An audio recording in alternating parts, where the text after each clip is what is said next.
The Community Redevelopment Agency, June 13, 2016, meeting to order.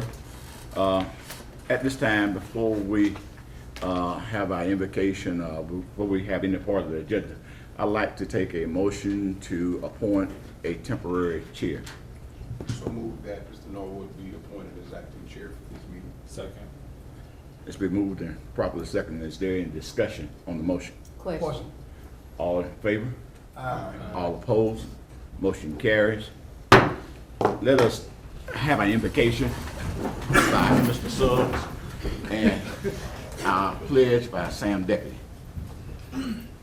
Heavenly Father, we're so thankful for the opportunity to gather here tonight to do the business of this city and this community. And we ask that your guidance be upon us tonight as we make our decisions and move forward, and that we'll do things that will be pleasing unto thee. In Jesus' name we pray. Amen. Amen. I pledge allegiance to the flag of the United States of America and to the republic for which it stands, one nation, under God, indivisible, with liberty and justice for all. Amen. Roll call. Mayor Hill. Commissioner Brown. Present. Commissioner Campbell. Present. Commissioner Norwood. Present. Commissioner Gorham. Present. Commissioner Clyde. Present. Mr. Deputy. Present. The Mayor. You should have an opportunity to read the minutes for April 11, 2016. Is there a motion to either approve or reject the meetings? Been moved. Is there a second? Second. Been moved by Justin Campbell, second by Vice Mayor Brown. Is there any discussion? Question. All in favor? Aye. All opposed? Motion carries. Public comments. Is there anyone here for public comments? If it is, it is not reasonable to think that we're going to take any action on public comments. If you do have any public comments, first of all, if you pass your card up, we will recognize you, and you will have 3 minutes for your presentation. Any public comments? Seeing none.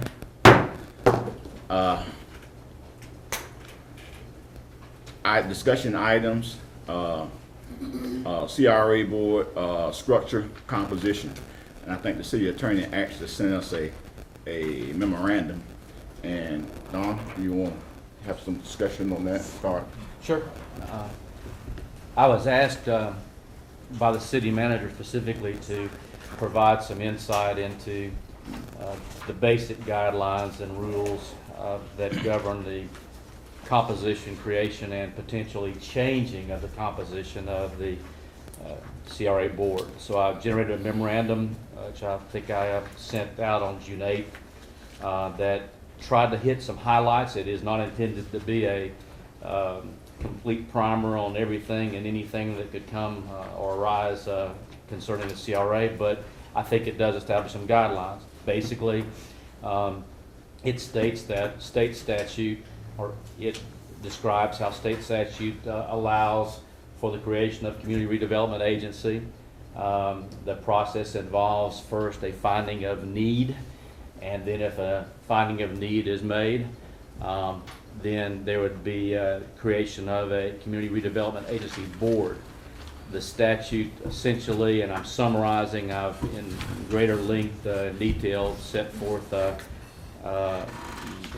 what I believe to be the relevant rules in my memo, but basically the statute contemplates that the C.R.A. board would be citizen board other than the governing body, the city commission. However, the statute also specifically allows the governing body to declare itself to be the primary component of the C.R.A. board by resolution. In fact, the statute allows for a five-member governing body to create a 7-member C.R.A. board, so that there'd be the 5 members of the governing body and then 2 additional. Of significance, if the governing body, and I'll just use city commission instead of governing body from this point forward to keep it from being too stilted, but if the city commission declares itself to be the C.R.A. agency board or the primary component, then everybody on the city commission has to serve on the C.R.A. board. One person can't opt out, two people can't opt out, it has to be everybody. By interlocal agreement, the statute specifically allows for in this case, member of the city commission to also serve on the C.R.A. board. It's interesting to note that that statutory exception or provision is basically an exception to the dual office holding prohibition that's in our statutes and constitution, which would otherwise prevent an officer from holding more than one office. So while a county commission would not ordinarily be allowed to hold an office in the city because of the dual office holding prohibition, because of the statutory exception that says that if the city commission designates itself to be the C.R.A., then a member of the county commission can be one of the additional two people that would comprise the board, it's allowed. And that's what the city did.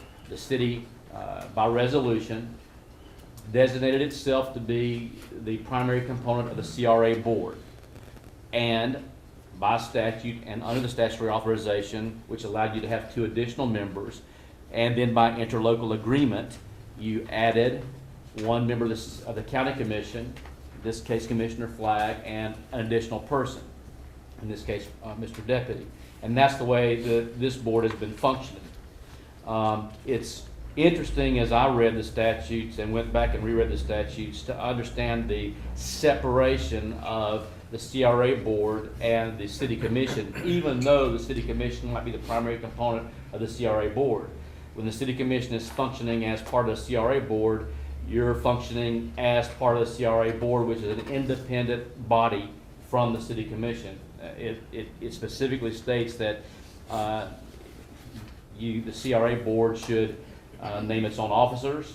The officers of the city commission are not necessarily the same officers of the C.R.A. board. It goes on to say that the C.R.A. should hire its own executive director and whatever other employees that it might desire. In other words, it functions in more of an autonomous nature than perhaps even I had taken the time to go back and review the statutes to find. Should it at some point be determined that a city or district wishes to change the composition of its board, that's okay. In my opinion, based upon my reading, it would require an ordinance. An ordinance would be required to create a C.R.A. board that is not comprised of the city commission. I believe an ordinance is required to change the composition so as to appoint a C.R.A. board that's not that's not primarily comprised of the city commission. If that is done, no officer can serve on that board, meaning officer as it's defined by statute. No city commissioner can serve on that board, no county commissioner can serve on that board because of the dual office holding prohibitions that I referenced earlier. The dual office holding prohibition that says that if you're an elected officer, you can't be a second officer in something else. So if you went to a fully a citizen advisory board, then no member of the city commission would serve and no member of the county commission would serve on that board. And then it would then function, as I indicated a minute ago, autonomously. It would hire its own executive director. It would hire whatever employees it saw fit to hire.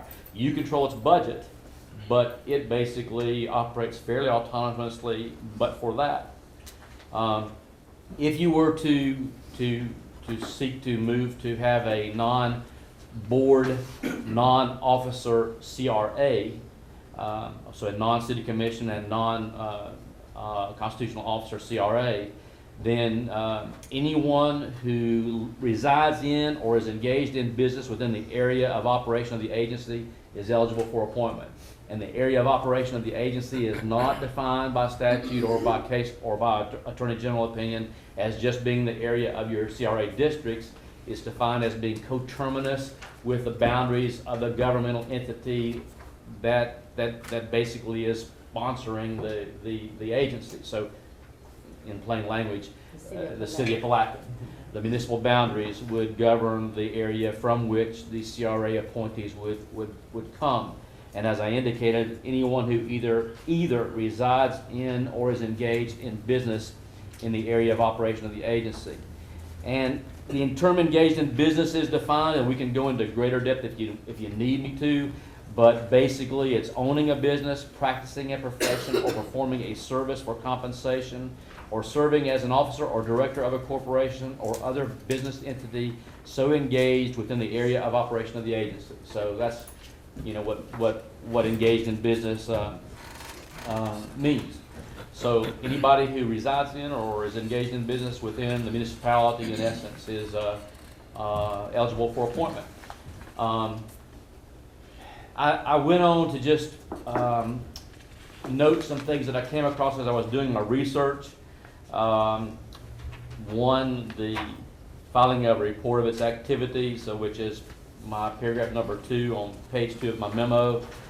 Statute says the C.R.A. shall file with the City Commission on or before March 31 of each year a report of its activities for the preceding fiscal year, and the report will include a financial statement setting forth assets, liabilities, etc.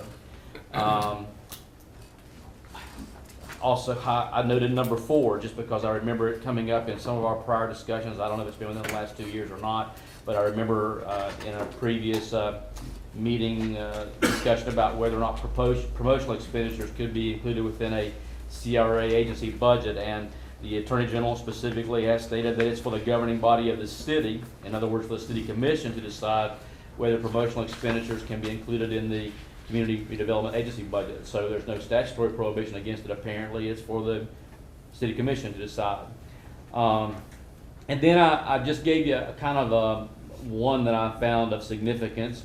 Item number 5 was interesting to me because it stated, the Attorney General indicated that while the primary focus of the agency would be to eliminate and prevent the development or spread of slums and blight, the method by which that's accomplished might be interpreted fairly broadly because it states that it could be done by reducing or preventing crime, by providing affordable housing, clearing slums, redeveloping in a community redevelopment area, rehabilitating or conserving in a community redevelopment area, or any combination thereof, which is a little bit broader than what maybe I thought we'd had some discussions about in the past.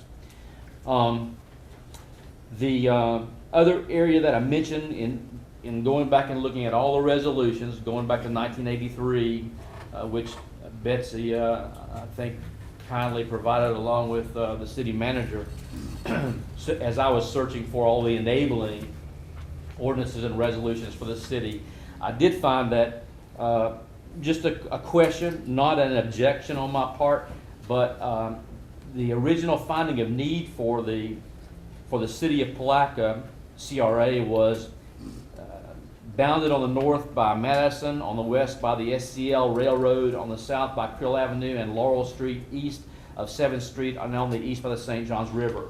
And subsequently, that kind of description kind of got lost, even though the new areas may be encompassed within that. But ultimately, as time passed, the C.R.A. was appointed to serve the North Historic, Central Business, and South Historic districts.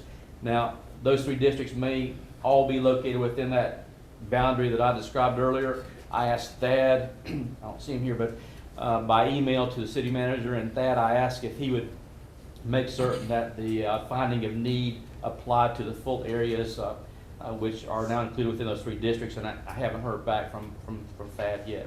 So basically, that's an overview that I think covered the area that I was asked to expound upon, namely, can you change the composition? Yes. If you do, how do you do it? By ordinance. Doesn't require a charter amendment or anything else. You do it by ordinance.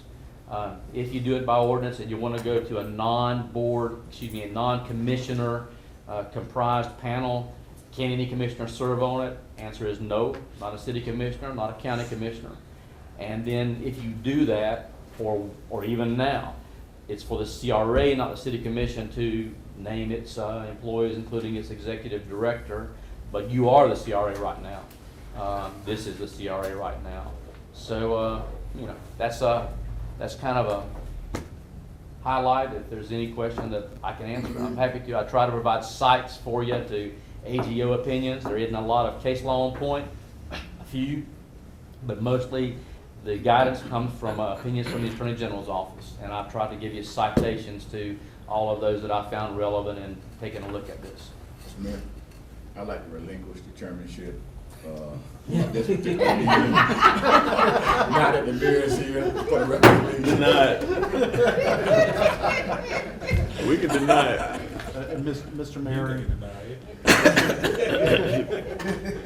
and Mr. Mayor and fellow commissioners, just as way of notification, I received an email from Mr. Crow this afternoon. Mr. Crow had a family emergency he needed to take care of, and so I granted him permission not to be here tonight due to that fact. So, Mayor, can we ask for Carol Westmoreland, who is not only the lead, but she does stuff with C.R.A. statewide? See if we can get her to come here and help us look at a restructuring. Because when I look at this, the people who can be put on the board are people who do business in the area. And we know if they do business in the area, then they will not be able to reap some of the benefits from it. And we need to probably look at everything before we do. I'd like to see us make the change because it gives more people some access to how the city is managed. But I want to make sure that we do it so that it works for the best for those people who really put in all these years to help make it work, just not for the new people coming in. Any other comments? I have a question. Yes, sir. So if the north and south districts aren't vested under this C.R.A. board, who, They are. how have, well, I didn't see it in there either. That's what well, my question. let's see. An ordinance, It's and then on- that paragraph, it said it brought them into it, didn't it? It's only No, it the says that, however, nothing within the ordinance vested the city commission to act as the C.R.A. board with respect to the north and south districts. So they don't fall under us. I don't know that. I'm sorry, I forgot. I should let you finish. Well, that's my question. Do they fall under us or not? My concern was that there was a specific finding of need for the area that I described. And that area is quoted in 3 different resolutions. That specific area that I put in quotes in the memo, I took that from the finding of need resolutions, for lack of a better term. Then as time went by, that was dropped. And it happens sometimes that way with legal descriptions and deeds, you know. I see that same thing happen where it just does. So my question was, I don't know for a fact that those 3 districts are outside of those bounds. That's what I needed. I need someone to tell me. If those 3 districts are inside that geographical area, then I think the finding of need still applies regardless of whether you call them North, South Historic District and Central Business District. If they're located within that area that I defined, then I don't think it matters. Well, the But- area that, going to that, the area North that's business. defined is different than I was ever told. Yeah. We're missing, there's some holes here on the boundary between the South Historic District and the Central District. There's like 2 or 3 blocks that are in oblivion. The only district that looks like it's totally encompassed is the north. That's right. This is not right. Something's been left out. I didn't say it was. I just said that I asked for every resolution and ordinance that pertain to the district. This And, says east of 7th Street. I was given. Really, it should say east of 9th Street. Yeah, and I was given these ordinances. If there's an additional ordinance that I'm not aware of, then it may be a technicality without a distinction, but the ordinance that designated the C.R.A. as agency for the area of need referenced this area of need. So, as I said, it may be, I raise it as a question, not for the purpose of saying that anything that's been done is wrong, but for the purpose of saying, while we're at this, we need to take a look at this and clean it up. And so, and that was my purpose.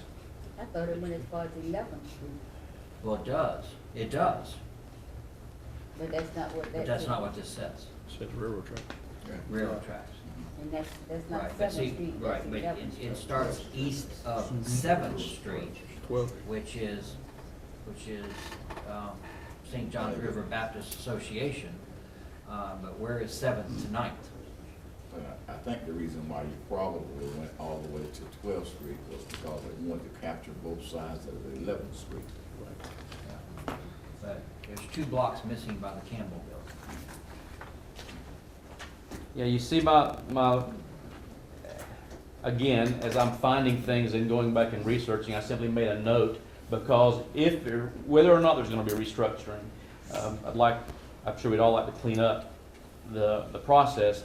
And so I cited every resolution that I was provided for review. And by the way, those resolutions and ordinances did cite back to other resolutions I was provided. So nothing from what I read told me that there was another ordinance that was referenced. As a matter of fact, in going through the initial package, I saw citations to a couple additional and called the city manager. He provided them for me.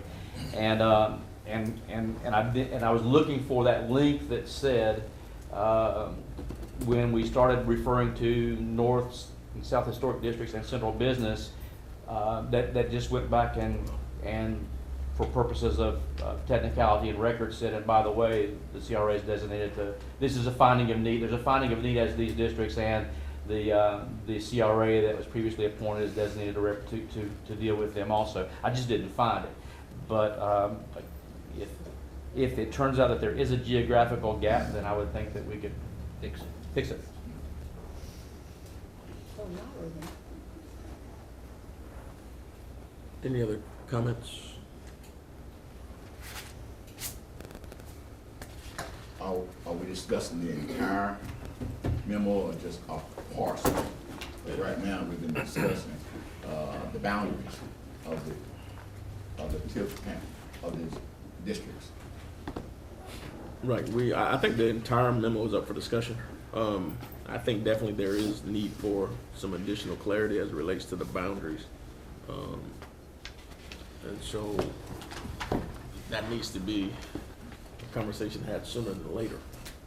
Do you have a question that pertains to something other than the boundaries? Well, I wanted to go ahead and see if we can't bring the boundaries to closure, and then we'll move on to something else, but, I want to make sure that we had that, everybody's had the opportunity to have that discussion. Because I think we do need to clean it up, but I think we, I will make a motion that we, ask the planning director, city attorney, and city manager, bring back the C.R.A., the boundary structures for each TIF district, a C.R.A. district. So that we might, and generate a resolution so that we might have one on record of what the boundaries actually are. There's a motion on the floor. Second. There's a second, any discussion? Question. Questions called, all in favor say aye. Aye. Opposed, motion carries unanimously. Any other issues that we need to discuss inside of the memo? Mr. Mayor, one issue we need to decide is whether or not that we want to restructure the C.R.A.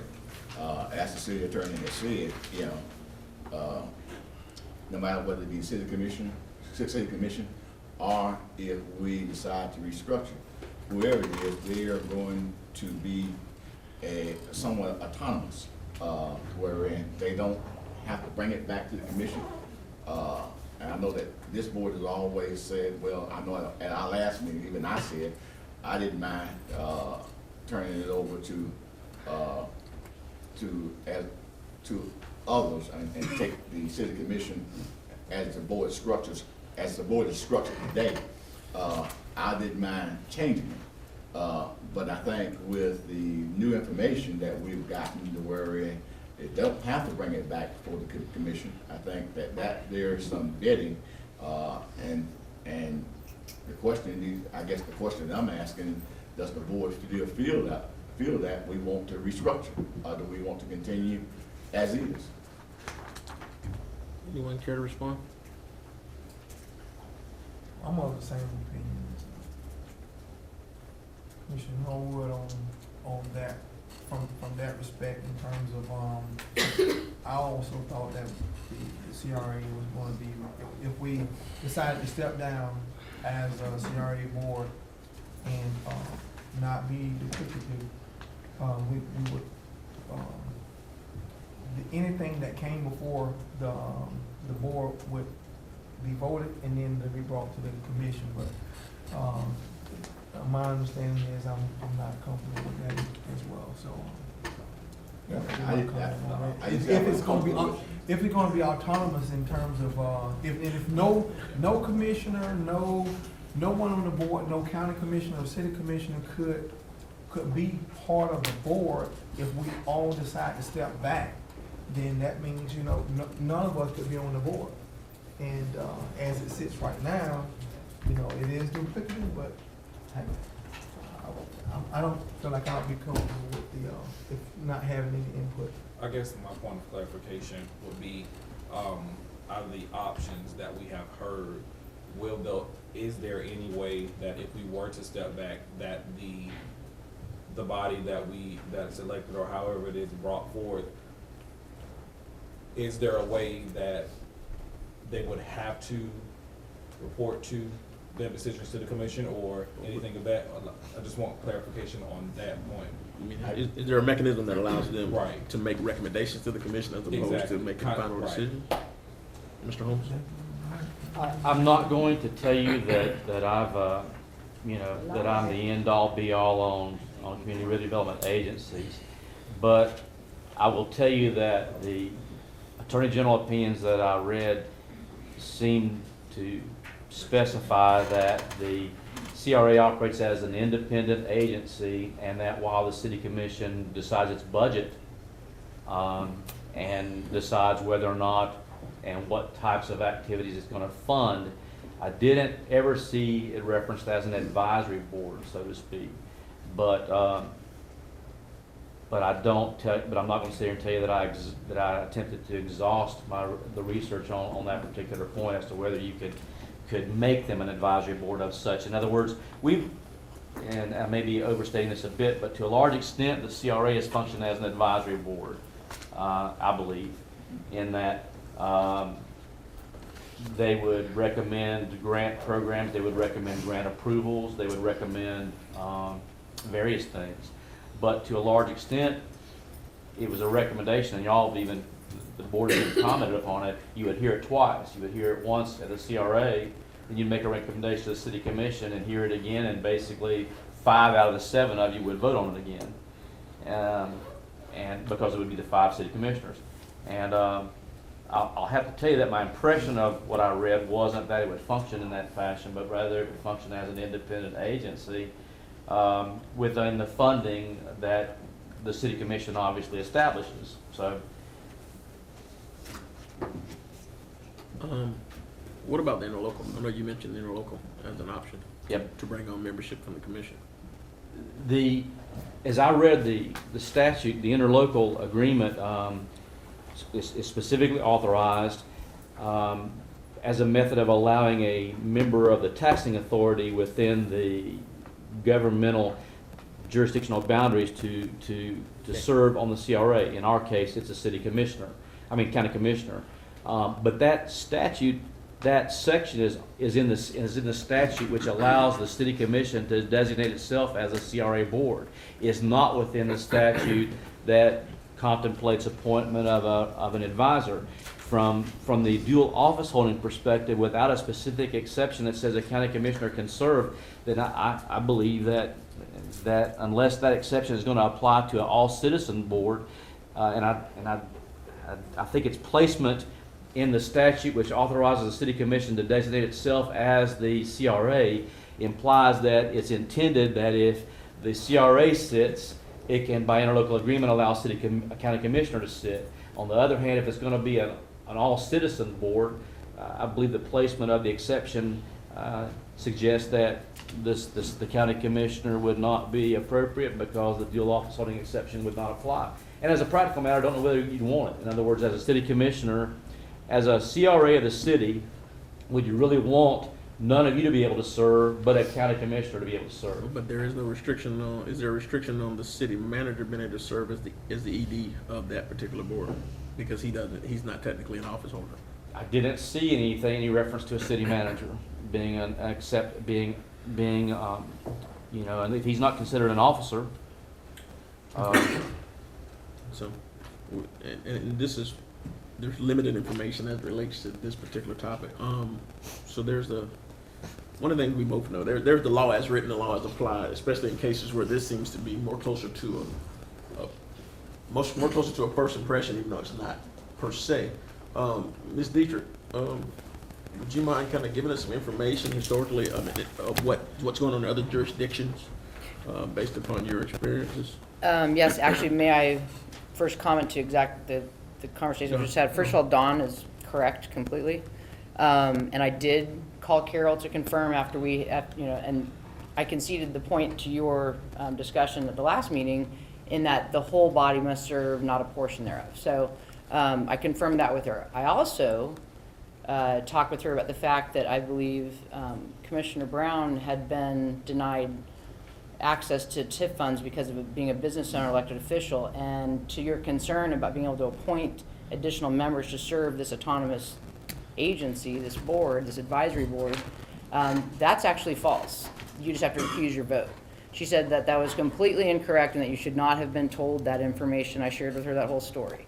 So in order for you can't have a law or a rule that says you can, must, or shall appoint folks that are business owners or professionals or residents, but to be excluded from the very rules that they're overseeing. They have to step away, just like as a planning commissioner, I have to recuse my vote if it's my project or something like that.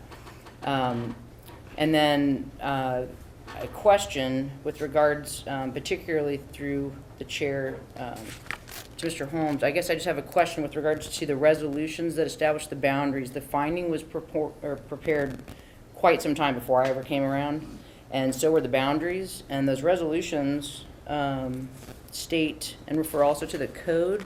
So the boundaries were in Resolution 84-4 and added in section of the code 14-61. Is that what you're looking at? That seems to, because that's where all our maps came from, and I double checked it with property appraiser. So where's the discrepancy?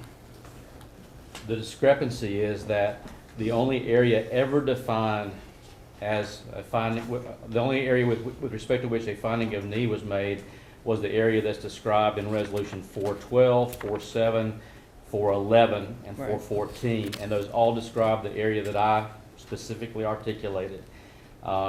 When you get on down the road quite a ways, actually, they start making reference to the 3 TIF districts, and actually in Resolution 9-18, the city in 2012 extended the life of the C.R.A. plan. We all remember that. And it was noted within that resolution that the community redevelopment area is comprised of 3 tax increment finance districts: North Historic, Central Business, and South Historic. It stated that these 3 districts are governed by the C.R.A. and guided by the community redevelopment area plan, but the geographical areas and boundaries are not described. When you go back to Resolution 438, which was adopted earlier for the apparent purpose of extending the redevelopment plan, there was again a reference to districts, but the geographical bounds were never defined, and the only finding of geographical bounds that I could determine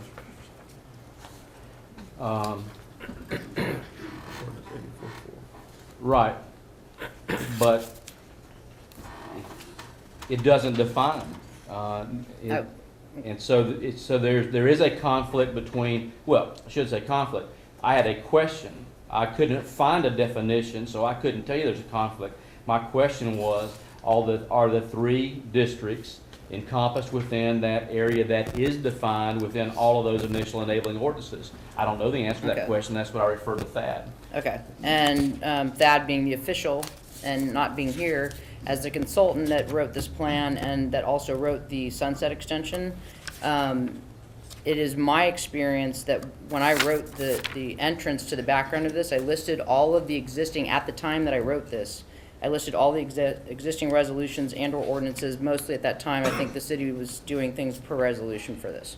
So it's noted in the resolution 84-4 and added in section 14-61 of the code, the boundaries, their legal descriptions, and the maps. And then because that's included in the plan and all of the exhibits with the plan, that any future business that refers to those districts is considered to be those legal descriptions and those boundaries. So they weren't included in the sunset extension because it was already in the plan. So I can't, I'm not gonna argue the point. I don't honestly know. I'm just saying that if you look at the resolutions that I was provided, it doesn't, there's not a link between the original finding of need or the original designation of the C.R.A., which is designated only to act for the area that was defined in Resolution 414. So there may be a bootstrap in there, and it wasn't my intent to say that anything that had been done was wrong. It was my intent to say that when I read every ordinance that was provided and every resolution, there isn't a link between the originally defined area of need, which I've set forth in a couple places there, and what then became referenced as north, south, and central business. You know, so maybe it is all encompassed. My question was simply, is it? And when I directed that to Thad was, is it all in the area? And I was just asking because I was curious, because since some of that work was done before me, I agree with you 100% that if there's some bizarre misunderstanding between some documents or the lack of the documents versus what we all know to be true in this plan, then that somehow needs to be connected. But I just wanted to ask. Yeah. And then in response to, I know this body's autonomous, and I keep wanting to call him Mr. Mayor, but I call you Mr. Chair. Are you the chairman of this advisory board, or there are no officers? Okay. Carol Hill. Mr. Hill, with respect to your question, every body is different in every city and every county, and every C.R.A. is different. There's 224 throughout the state. I can tell you this though, and this is Carol. This is something Carol and I've talked about quite a bit, and she agrees with this. But you can do whatever you want. At the end of the day, two things. One, having the commission on the board, but also having residents or property owners or business owners is important. But it's good for your body to be on because sunshine laws preclude you from having discussion in your city commission meetings. So because you get to be in this room together along with additional board members, you have the luxury of being able to discuss open and freely items that will then come before you after this recommendation, so you're not hearing it for the first time in a city commission meeting, which means you will have better vetted something, so when it comes before you, you can make a better educated decision instead of having to table it because that's the first time you have heard it. So I think it's to your advantage to be able to sit on here along with other folks, to be able to have that conversation legitimately under the sunshine, so that way when it comes to you, you're ready to make that decision. Couldn't you raise that same issue with the planning board? The planning board doesn't have elected officials on it, though. That's my point. You're saying that it's better for them to be here and hear it twice. They don't hear cases that's coming from the planning board twice. They get the minutes. Sometimes you don't get them at all. But, Sometimes you don't get them at all. here's the thing, though. The statutes don't speak to planning commissions. Planning commissions are local bodies. So, I mean, I'm just trying to follow your reasoning. What do you mean the statutes don't speak to planning commissions? I mean, as far as the C.R.A. Act and the statutes that are subject to this discussion and this board, I mean, I see where you're trying to make an analogy, but in this case, there are statutes that allow for this elected body to be on this board. So therefore, the mayor and the commissioners aren't going to be on the planning commission along with the resident property owner. Those are appointed folks. So, yeah. So, I mean, in my opinion, and Carol agreed with this too, she said there's been a lot more success with people being able to not violate sunshine law, to be able to vet things together so that way when it comes before you as the official elected body. Now, it's important to have additional members on here because it balances it out and adds a little bit of that diversity to your board, so it's not you just passing it to yourself. So the C.R.A. is not subject to sunshine? Yes, Sure it but the is. thing, it's absolutely, but what I'm saying is, you have two bites at the apple. You get to talk amongst yourselves in a public forum, and then it's going to come to you in a week or two, or however it goes, and then you'll have already been prepared. Because not everybody reads their packets in advance before their hearing. So this allows you to talk, not just read by yourself, but to share and discussion. But I need to clarify stuff. The reason all of that came up about persons serving, they didn't say it's on commissioner, but on the C.R.A. board, they would not be able to, receive any grants or funding from it. It started in Kissimmee with a, person who was an attorney. He had gotten some money, redid his business, I think it was like $3,000, redid his business. And somebody came up and complained that he had gotten the money, and they started going into it and researching it. And it made such a stink that a man resigned from the board and paid the money back. And I went up and talked to Carol and also Mike Siddick and Chip Morris, the attorney. They put in some language at the end of it that would enable, if we could get a state representative to put it on a bill.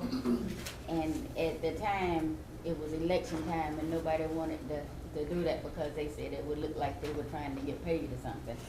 But it is a deterrent from recruiting if we decided to change the Okay, well, numbers. I'm just quoting Carol. Okay. So you can call Carol and confirm in writing with Well, her. Carol, we have worked on that thing, and Yeah. we've gone and talked to a couple of the legislators to see if we can get it put on those bills. And I specifically agree with Commissioner Brown. We researched that point at the time, and it wasn't as simple as simply recusing yourself from the board. There were division of ethics opinions on point. Well, I can imagine. All I'm doing is relaying something And that is not my All I'm decision. doing is going on so- record as saying I'm standing Yeah. by the opinion I authored earlier, and I have it I put it in writing, and I'll put it in writing again. Unless there's been a change in the law, it isn't so simple as just recusing yourself. Okay. And That's- Commissioner I Brown appreciate did that.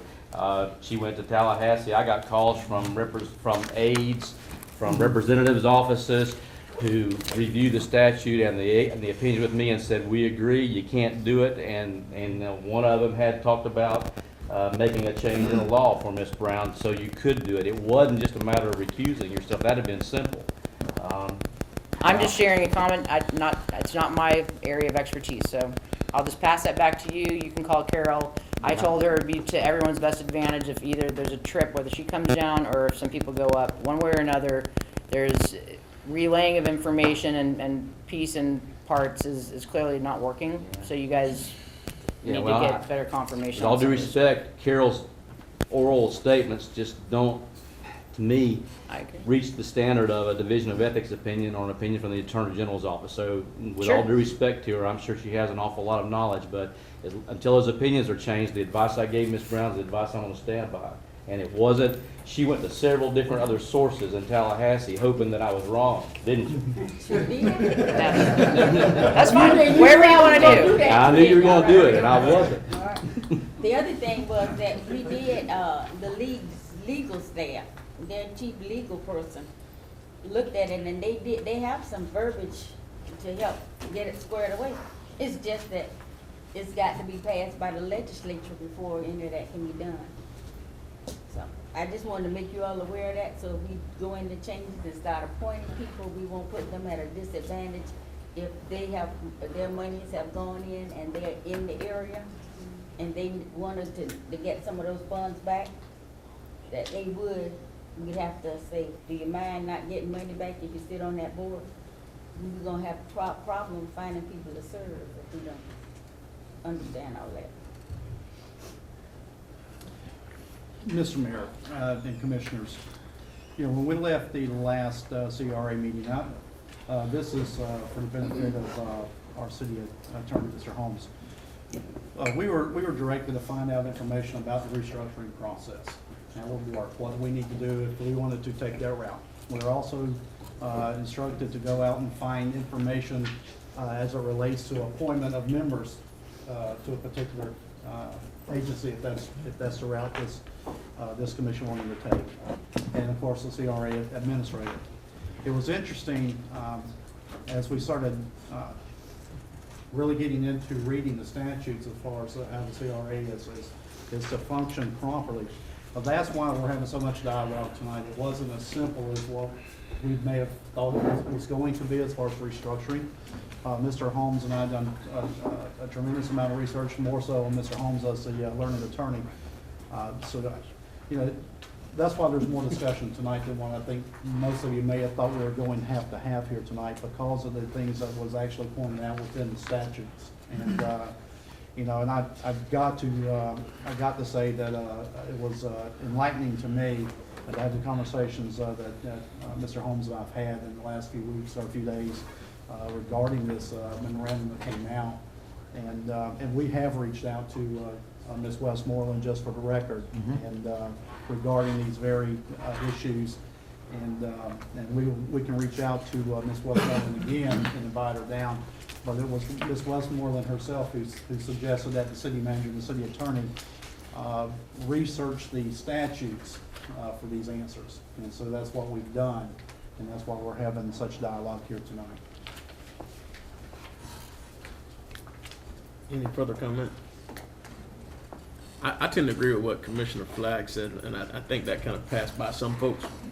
If you listen to the recitation and what was placed in the memo from Mr. Holmes, changing the structure of the way the agency is, in essence, causes the agency to act very similar to what the planning board does right now.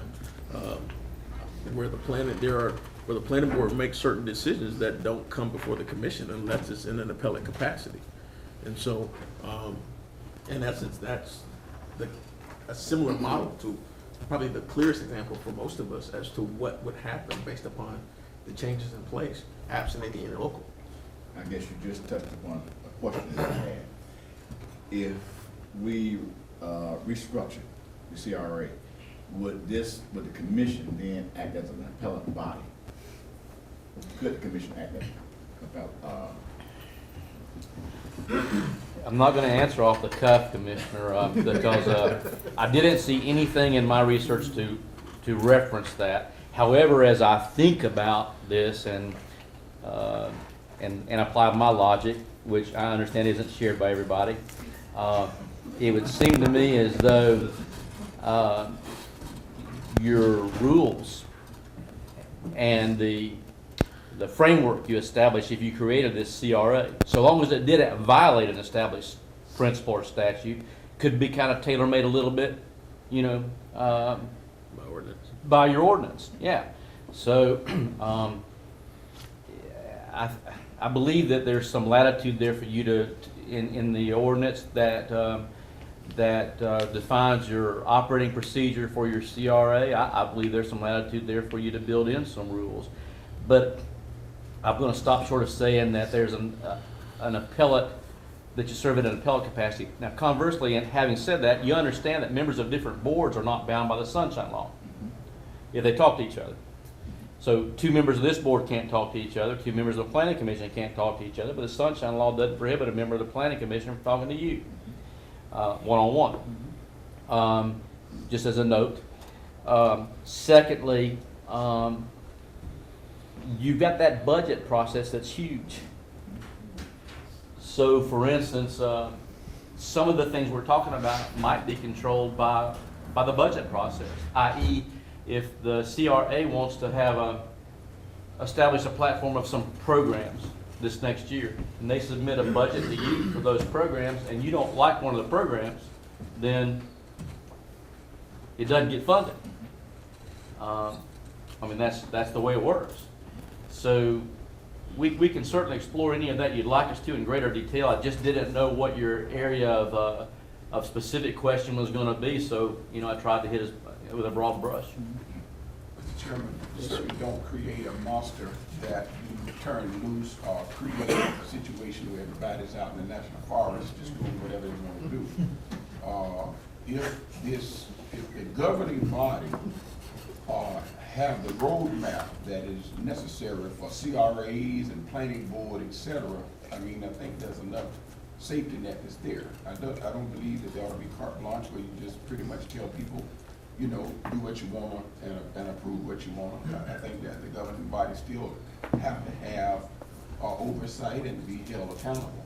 But at the end of the day, when we look at historical significance of what's happening and what's not happening, if we're not careful, the city commission is busy trying to make sure that the overall city is accomplishing and achieving everything they need.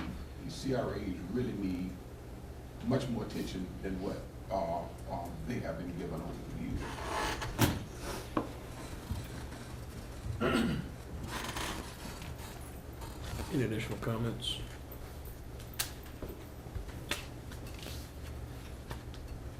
So next step.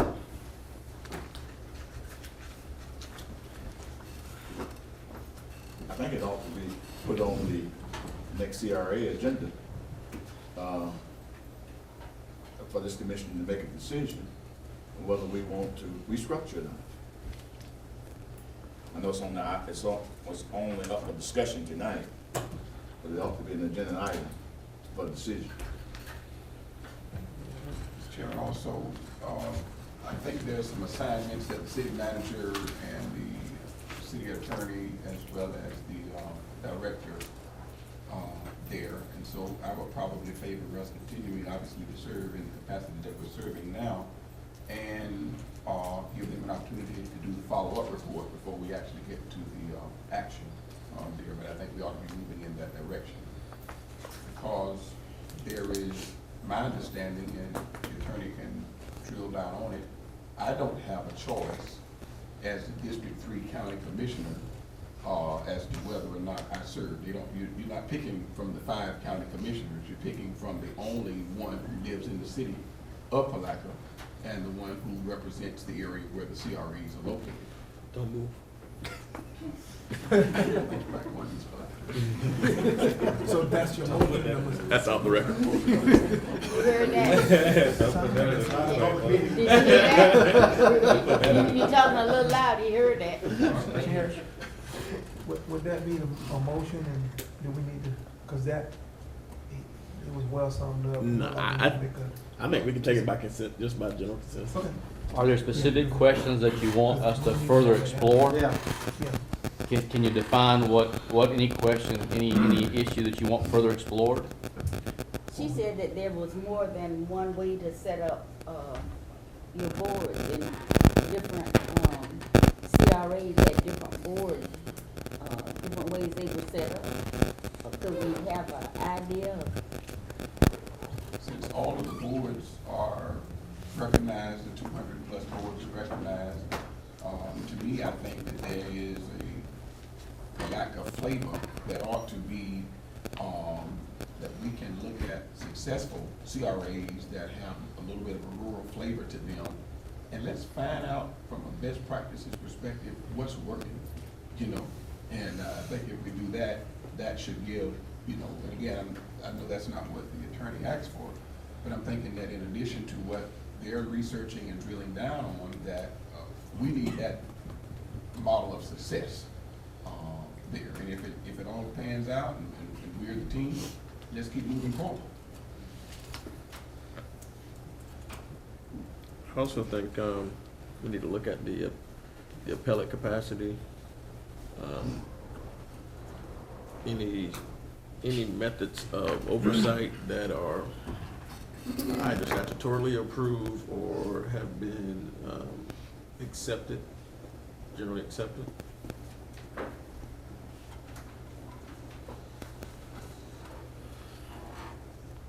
And then I guess, Mr. City Manager, just looking, again, taking Commissioner Flack's position of identifying similar communities.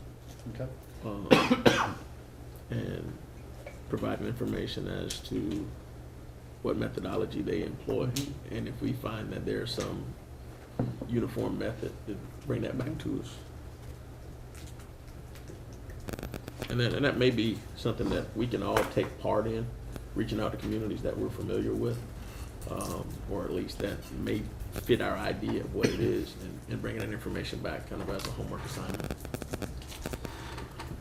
There's, if I could, Mr. Chairman, there's certain information out there on the 200 plus CRAs.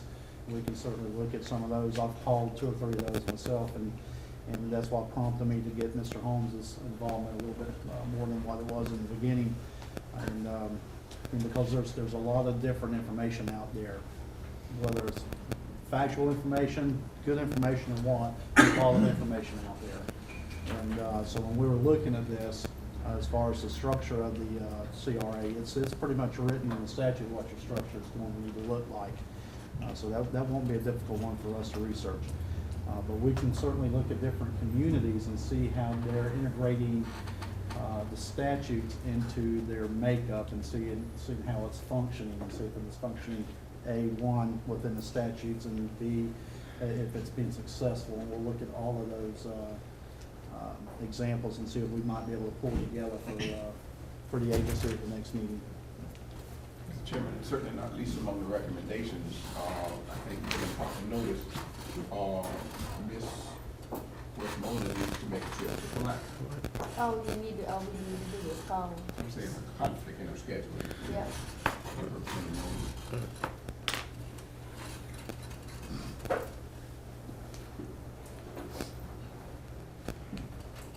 City manager can send that email out tomorrow, of our next meeting date, and see if there's a conflict with this Westmoreland, so she might be able to attend that one. If not, maybe she can offer up some alternate dates, and I can bring that to the commission. And not only that, Mr. Chairman, I think that some proposed questions so that when she come in, although she has the institutional knowledge that she has, but I think that the concerns that have been brought up in these past few meetings, she needs to have support. A list of at least the areas that we want her to drill down on, and that way she can send information ahead of time and everybody will be. Okay. Very well. Anything else? Moving on to item number 2 for discussion, hiring of a C.R.A. administrator. We don't know what we're going to do. And it seems like if you, Table. I wouldn't apply for anything unless if it's up for grab, right? So, nor would I add anything to the moving target, so which means that there seems to be, looks like item 2 and 3, we'll move that target to our next meeting. Is that agreed? Yeah. Yes. Item number 4, request for grant match funds, Bethel AME Church of Palatka, Gary McGriff.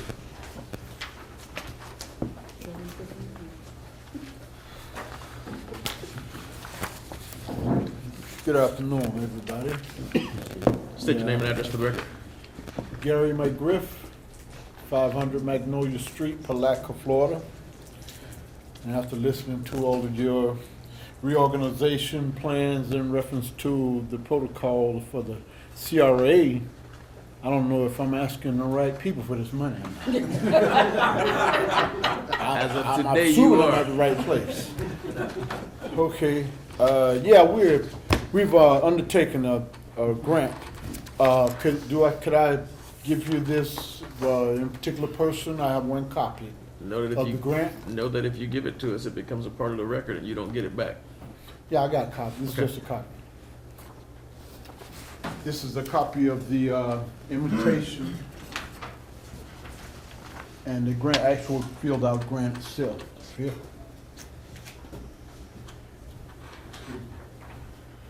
Basically, the scope of work that's set out there is the replacement of stained glass windows. Basically, the scope of work that's set out there is the replacement of stained glass windows and some structural work in reference to replacement of doors and windows.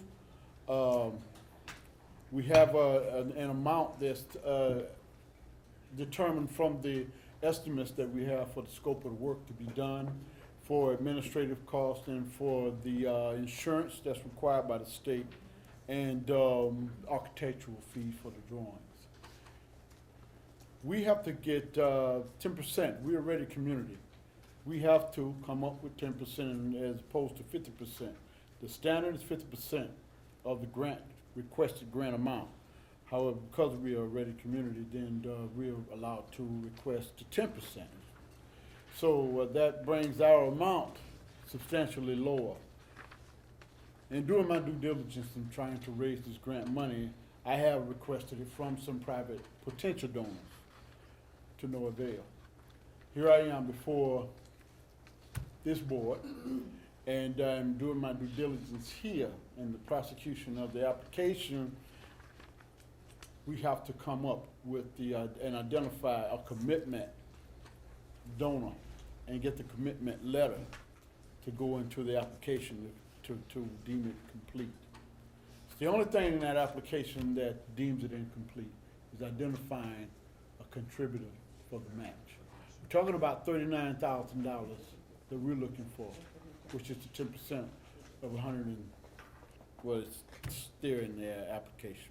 How much is the total grant So, amount? $38,972.50. And we have to, I'm sorry, yeah. Total grant amount, $389,125. I don't have my glasses on, y'all excuse me, I'm half blind. So $38,972.50 is what we're trying to raise. What kind of Sorry windows you about putting my in for thoughts. $300,000, for almost $400,000? Well, or any part thereof. Because even if we can't get full assistance from this board, any part would be definitely appreciated. And take that and move on to other potential sources, which I haven't identified yet. But having something is better than nothing when you're approaching another entity for potential assistance, financial assistance, that is. They know you've got something, it's easier to raise more.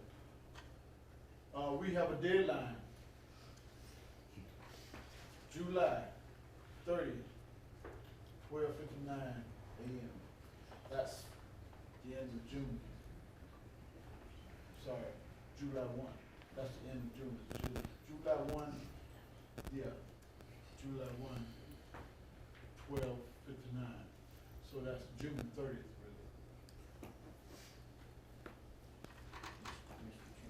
So that's a little small window, but I just received an invitation to fill this grant information out a month ago, June 1st. Mr. Deputy. I just want to go back in my mind and maybe Mr. Norwood and Ms. Lawson can help me with this. When I started previously on this board, we had some nonprofits come to us and ask for building monies. And we acknowledged the fact that within the C.R.A. district, just the central district, there were, I think, 9 or 10 historic churches. We knew that the needs of those 9 or 10 historic churches could take all of the C.R.A. funds every year just to keep those, because they tend to be the larger buildings that we have downtown. It was my understanding that we had decided at that point that those things that did not pay in to the C.R.A. fund because they were tax-free properties would not receive C.R.A. funds. I was pretty sure that was the conversation that we had at that time. I don't know if we ever acted upon that or if that was legal or not. Didn't we give what club? Well, we gave the Elks. Elks Club. Not during my time, but after I rotated off, they approved the Elks. But I thought that discussion happened during that time, that those were private membership organizations that were done by subscription and not, so I'm not sure, but in my mind, I have this back there that we discussed this and did something about it, but I don't know if we ever did. I guess, let me, and Jonathan, you may be able to help me, help my memory a little bit as well. I believe that there was a program that was actually put together. And I think the monies that was given to the Moose Lodge came upon one of those programs, I believe, if I'm correct. It was the Elks Lodge. Or that's Yeah. wrong? Yes, sir. Okay, well, which was a program that, It was a building improvement grant. building improvement Improvement grant. grant, Yes. okay. Replace roof. Did we ever put in there that we were limiting the nonprofits from receiving the grant funds after that? Was that ever included in any of our grants? Not to my knowledge, no, sir. It really shouldn't be, Commissioner Deputy. Did you hear the one? My recollection is that again, I didn't research this topic for tonight, but my recollection was that if it's, that the question is it within the district? Remember that the C.R.A. theoretically is in the business of eliminating blight and improving conditions, so whether the structure or whatever it is that they're improving is owned by a church or an individual wasn't, as I recall, an appropriate basis for eliminating them from consideration. That's my recollection. And the Elks Club, I mean, it'd fall in the same category. It's a 501c3 also, I think.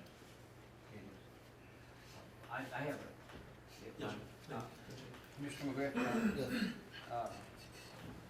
yes, I too belong to a church downtown that struggles to keep its buildings together.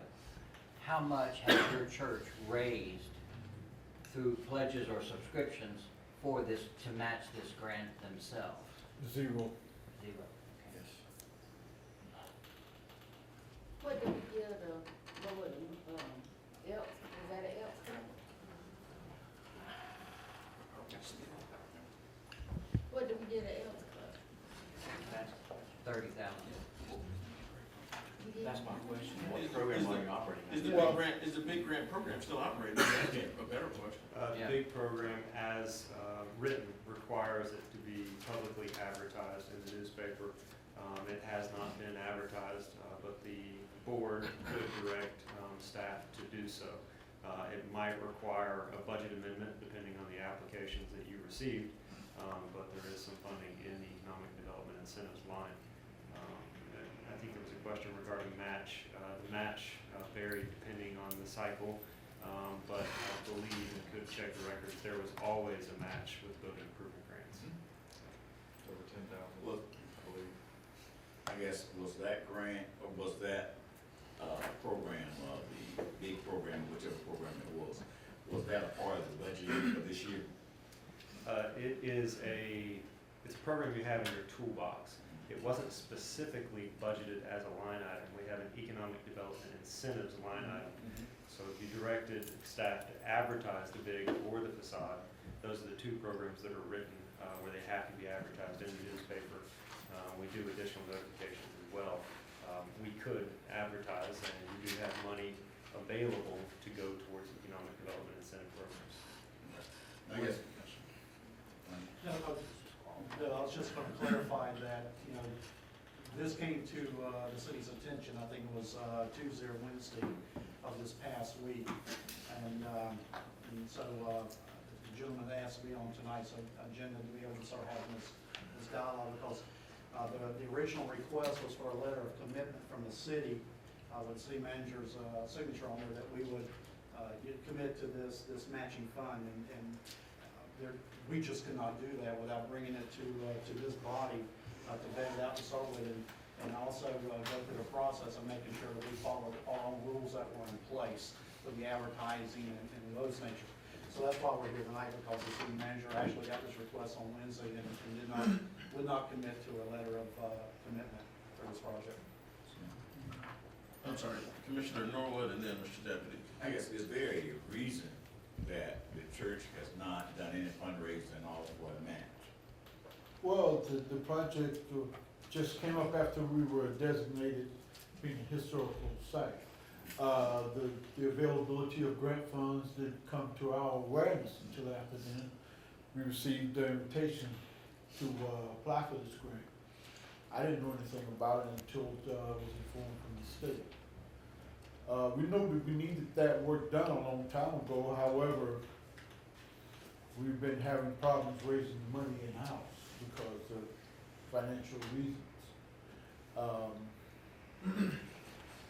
Well, you know, considering things that the total magnitude of the project and then all the contributions back to the community, you know, it's a good project. Money don't actually have to be dispersed for the project until a year from now. From if we can find, wherever we find the donor or the contributor for the match. The actual money don't have to be made available until a year from now, 2017, June 2017. But we are trying to just get a commitment now. And I understand that commitment kind of push you in line for having to have the actual funds. And so this is where we are right now. You know, we haven't raised any money in-house, and we haven't put on any fundraising events. It's the time factor. We didn't know that we'd only have 2 months to qualify for this grant money, even though what the grant money is available for, we definitely need it.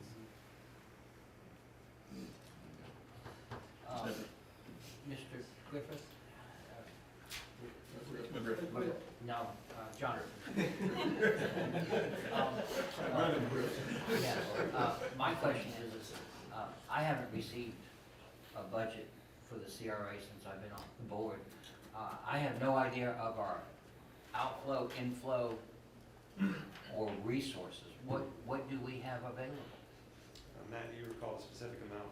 $107,000 in redevelopment incentives. We started the year with $117,000, and $10,000 of that was spent on the remainder of the recruitment project for, what's the address of that? The old McCrory building. 205.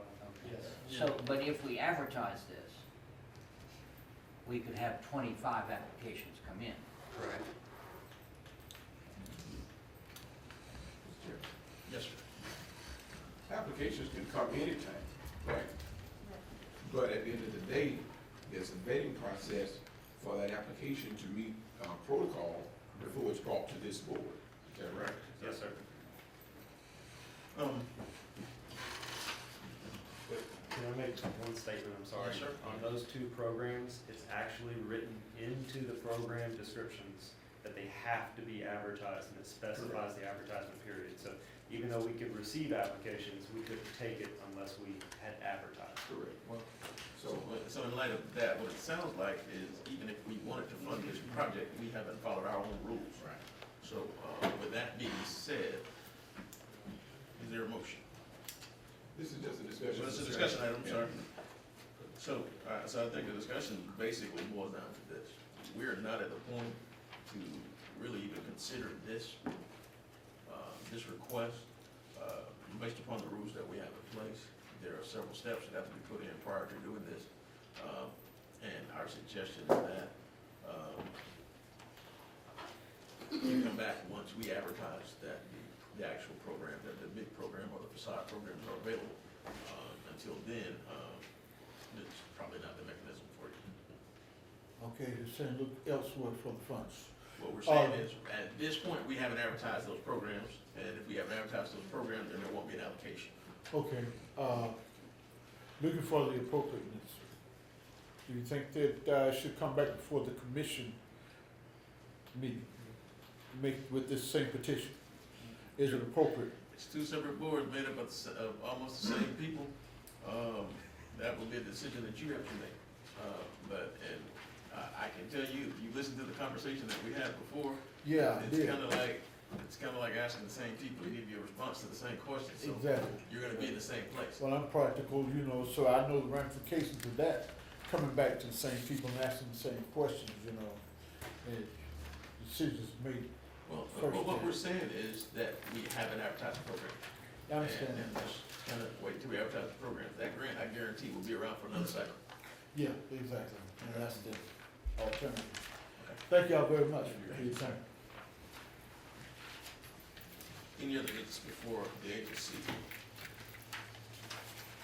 Seeing none, we'll move on to reports. Item number 4 on the agenda, SBDC. Ms. Landry. Good evening, Cheryl Lynch, 1100 Reed Street. I believe you all have a copy of the report in your packet.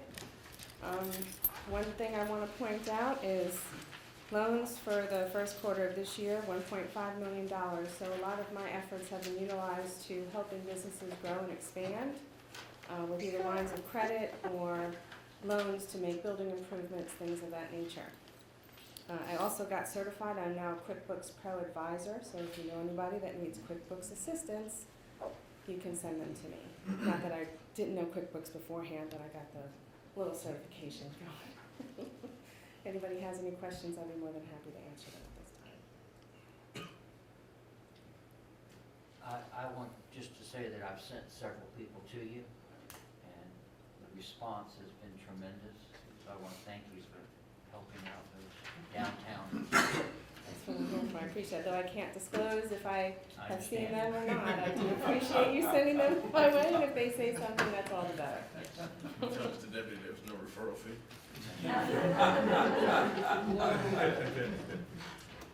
He gets a nice smile That's right. and a thank you.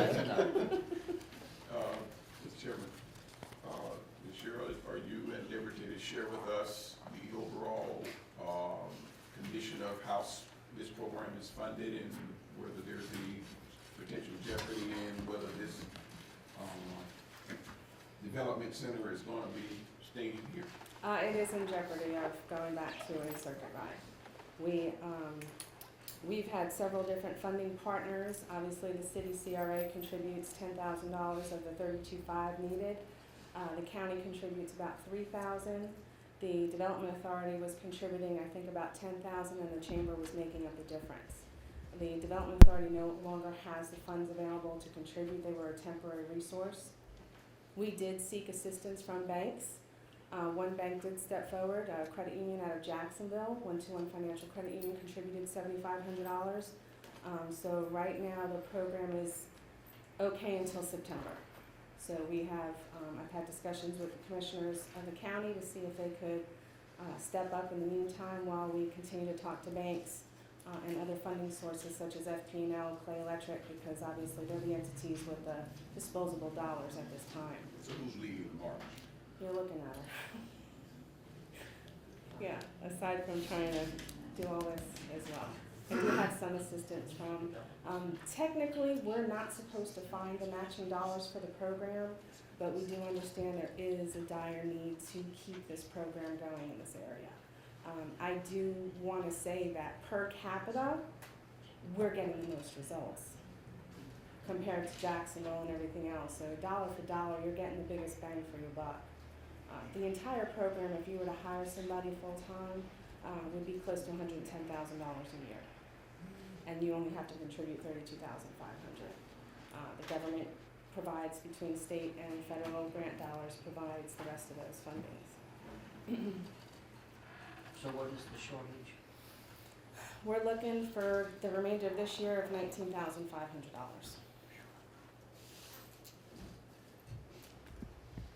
Should I pass the collection plate? So yeah, that is the situation. So we're trying to find creative ways to come up with sustainable funding. And every county is different. Obviously, St. Johns County, their county provides all the dollars. Citrus County has a private-public partnership. Nassau County did a capital campaign for a 5-year commitment. Jacksonville, obviously, their city contributes to their program. The city of Ocala and Marion County contribute in part and parcel to have the program there full-time. Swanee contributes, I think, between the chamber and the county up there. So we don't have a direct rhyme or reason of how to come up with the funding. Clay County just now has a full-time office, and they did fundraising. They went to the Jaguars. The Jaguars made a 3-year commitment. The high-stakes betting place committed to funding the program. So just trying to come up with creative ways of finding that public-private partnership in addition to keeping the sustainability going. I guess one question. Yes, sir. My question would be, if the city has giving 10,000 and the county's giving 3,000 and a set 7,500 has been given by a bank in Jacksonville, that's $20,000 and you need 32, which would be 12,000. The way the year runs, we've already used some of those dollars already, so that's where, because the way that the city fiscal year goes, the state fiscal year, the fiscal year of this program, they don't all line up. So. The county economic development fund, which is part of the city taxes too, that we pay, do they contribute to the It's SBA? $3,000. $3,000? I had a conversation From the whole with the county? with the county administrator last week, and he's taking it under advisement. And there have been commissioners that are for it. So, and I talked to Commissioner Flagg today as well, so he's, hopefully will get into the county administrator's ear to say this is something we need to do. Of course, if the C.R.A. wants to up their contribution a couple grand, that would help. A question, if you went on the circuit, how often would you rotate around They came to this? once a month. Palatka? It was once a month. Once a month, Mm-hmm. Yeah. 12 times. Mm-hmm. But it wouldn't cost you anything, right? So It would cost the same amount as what we're contributing, or would it? it would cost you nothing. Oh. Those dollars would go away. And the economic impact would go away as well. Because when this program first started, we did a comparison of when the circuit rides were going on versus when the full-time office, and the improvement was exponential, and the economic impact certainly outweighed. So, I don't think those comments are going on deaf ears. So I think everybody understands the impact, and so we will diligently work towards a solution. I appreciate that. Is there anything else in your report? No. Anything else for the room? Thank you. Thank you. Palatka North. Good evening, Elizabeth Van Rensburg, 310 North 3rd Street. I always do the happy, joy stuff for the north side. So I'll begin by saying welcome to our city manager and his lovely wife, who have found a wonderful home on the north side and have moved in, and we're thrilled to have them. I'd also like to report that we are back on track this year for the holiday tour of homes. Very excited about that. That's always a great highlight for our neighborhood, and we do tend to sell houses that way, so that thrills us as well. On a slightly less positive note, I just want to point out that it has been some time since the overseeing of the TIF HIP program has been taken out of the Northside Neighborhood Association. And I'm not complaining, because believe me when I tell you, it was a lot of work for my husband and I to oversee it. The last time that I believe we officially as a neighborhood communicated with the city and the C.R.A. board, we said that we wanted to keep the TIF HIP program going. And indeed, there are applications that are just sitting. But we also wanted to get into some capital improvements. And at that stage, we said sidewalks and curbs were a huge issue with us. A liability issue, a safety issue, you name it. And believe me, I'm not casting any dispersions whatsoever on city staff. The city staff in Palatka are the best people on the face of this earth. But I will tell you that it has been a long time now since anything has happened in the north side, whether it be the TIF HIP program or any capital improvements having to do with sidewalks and curbs. And just take this as you will. I'm not one to complain, but it is definitely being noticed by our residents. So just giving you a little bit of a heads up that we're still happy, shiny people. But there's also some grumbling, and specifically from the people who have had applications in for a very long time and are next in the queue, so to speak. Anyway, having said that, everything is wonderful, and thank you so much. Mr. Chairman, before she leaves, how does recommendations come from your advisory committee if the minutes are not here and you don't have specific requisitions for these things to happen? I mean, as long as it's grumbling among each other, friendly grumbling, friendly fire, no injuries. I mean, how do you move it forward? I mean, again, you're complimenting the staff, and of course, the board is sitting here, to get reports each time, we come. How do we move it to the next step? Well, the TIF HIP applications, they come in with the envelope attached to them saying when they were received, and they are addressed in the order that they were received. So they move themselves along, as far as I know. That's the way it used to work. If you were next in the queue, you were next in the queue. As far as recommendations on a neighborhood basis, the last time we were asked for input was when we, in our meeting minutes, which were then given to the city, said, yes, we want to keep the TIF HIP program going, but we'd also like to get into some capital improvements. And our big elephant in the room at that stage were the sidewalks and the curbs. How long ago was that? I speak under correction, but I'm thinking at least a year and a half ago, Jonathan? It was incorporated into this year's budget, so it was last year. Okay. So what's the next step for some ACTIOE? The money that was set aside with the notion that we would continue to build the fund so that we would have adequate match for a CDBG project in a couple of years, if and when the city closed out its current commercial category grant and went after additional funding. With that said, you could do a little bit of sidewalk and curb every year, but as you know, we typically like to leverage every city or C.R.A. dollar for at least 3 additional state or federal dollars. But you know, we could make an impact just using what we have. Matt, do you know the amount that was set aside? I would have to look real quick. It was north.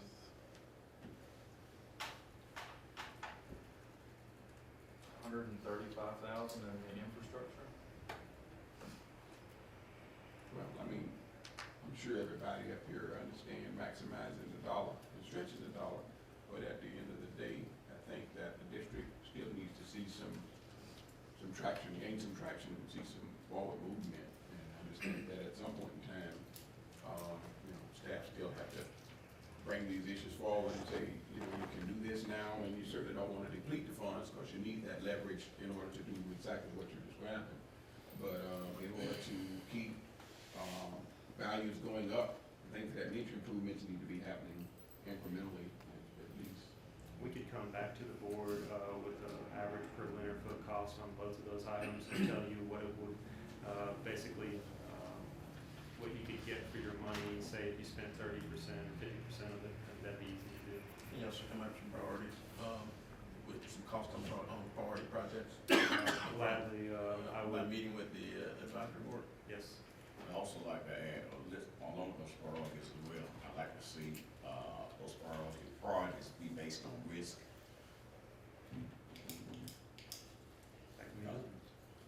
Would that also include the TIF program to some degree? TIP is funded, we just need the staff to administer it. Not that I have a lot of spare time, but we ran the program, my husband and I, on the north side for years without complaint. He is a restoration contractor. I mean, just throwing it out there. Don't want to give myself more to do, but just throwing it out there. Anyway, that was it. Sounds like you volunteered. Well, I volunteered for many years. That's why I asked my husband not to come with me tonight to the meeting. I know what the TIF is, but what's the HIP? Is the Home improvement program. Yep, I just need to make sure I understood what the HIP part was. absolutely. We're synchronized. Thank you so much. So I'm assuming now that I'll have more across the fence conversations. Oh, no, sir. Stop. Like I said, I can,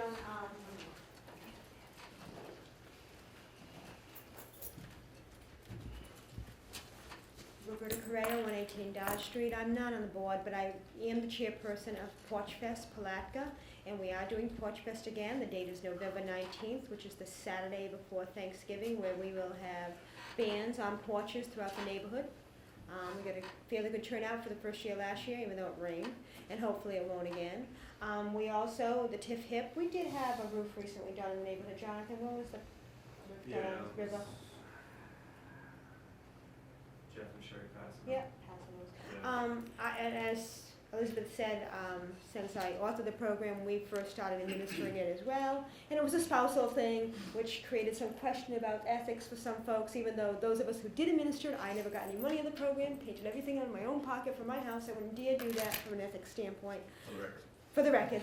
So, any rate, it was clean and clear. We gained nothing from it other than having homes in the neighborhood, 85 total, now 86, done through the program. And I think there are a couple of apps still out there floating around. I know one. Incomplete. One incomplete, but we've been pretty good. We haven't had a lot of requests of late. I think they'll be coming in. And I do know our sidewalk traffic calming measures on River Street, bricking out the intersections as part of the CBDG too. Are you trying to match it with that, Jonathan? actually, I don't want to jinx it. But Okay. we were looking for matching funding, and it appears that the St. Johns River Water Management District is going to be awarding us for the stormwater improvement project. Great. So that will assist in those traffic calming efforts, because we have to rip up that section of road already to get the pipe down. So, is that tomorrow, sir? Yes, it is. Because obviously, River Street has become a throughway and a racetrack, so it'd be great if we could do that. Thank you. Congratulations. Black Main Street. We have no report this month, but I'm confident we'll be back next week, next month with a report. Thank you. Next meeting.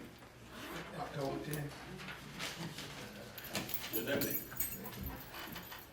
Mr. Campbell. Nothing tonight, Mr. Chairman. Mr. Brown. Mr. Moore. Nothing. Mr. Flag. Nothing, sir. Mr. Norwood. Nothing tonight.